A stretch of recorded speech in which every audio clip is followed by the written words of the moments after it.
This really created a problem for the Lord because there was all of this killing and there was all of this murderous intent that was in the world.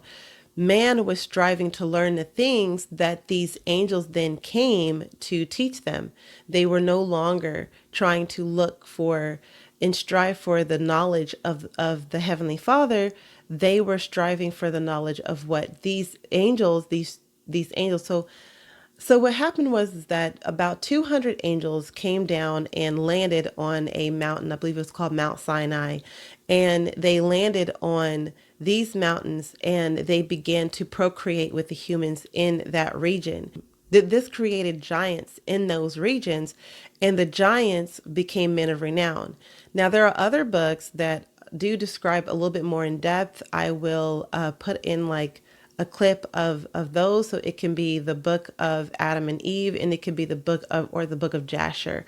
I believe it's the book of Jasher that actually does talk about the giants at this time, and also there is the book of Enoch. So those are some books that really talk more in depth about what was going on. I know that Noah's section in the book of Genesis is just a section, but it says a lot. And I'm not going to really talk too much on those books because I know a lot of people prefer to stay within the 66 books. So that's what I'm going to do. But I will mention that there are other reading material out there that you can read and get more information on how many were there, on why it is that they came down, on how they were grieved and tried to get back into the Lord's graces. So I will mention a book for you to be able to read, and you can actually listen to the audio book if you want to, because for free on YouTube as well. But we're going to stick to the book of Genesis because that's what we're going over today. So during this time, what you're finding out is that the giants of the story is that the giants in this time are not being able to be sustained. They're giants, they're giant human beings. They have a different body anatomy. They need more. And of course, they're carnal.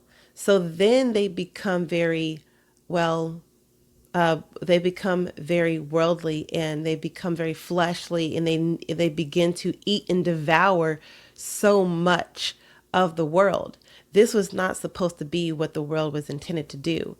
You'll see a lot of people depict the giants during this time, and I believe a lot of it is accurate, that giants began to eat so much of the animals. They began to eat so much, and I believe the animals couldn't sustain them, so I believe they began to eat lots of the humans too.